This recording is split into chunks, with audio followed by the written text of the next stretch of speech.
The PetroChina decision, just as we made it to buy it at a valuation overall of 35 or to 40 billion when we thought it was worth 100 billion, when oil was at $70 a barrel, roughly 75, I figured the value was about 275 or 300 billion, and we could sell it at that price.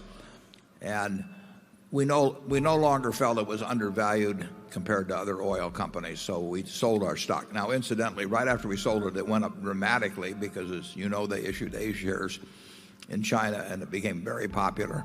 And at one time, PetroChina became the most valuable company in the world measured by market value, which would have come as an enormous surprise to investors 7 or 8 years early. So they've done a terrific job.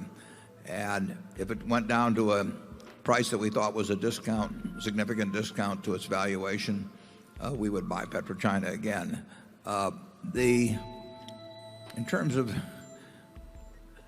I'm not so sure we don't have a lot to learn from the Chinese in terms of business currently, more than they have to learn from us. I'm not sure I would want some of our practices to spread to China. It's a remarkable society, what's going on there now, and I did go to Dalian not long ago, and I must have traveled for 45 minutes from the center of town out to our plant there, and I just saw really hundreds of factories that have developed in recent years. The economy is, the Chinese people are starting to realize their potential. I mean, what it amounted to is you had, for centuries, you had people of lots of ability, but a system that did not unleash their potential. And now it's starting to be unleashed, and that's why you're getting very substantial GDP growth per capita, and I think it'll continue. I would just look for the best practices in American industry as you see them and copy them, and I would discard the rest. And I think it's how you learn about human behavior. If you look at an effective individual, you try to figure out why they're effective. Why is Don Keogh or why are Tom Murphy, why are they so effective? Why do people want to be around them? Why are they leaders? Why do people love them?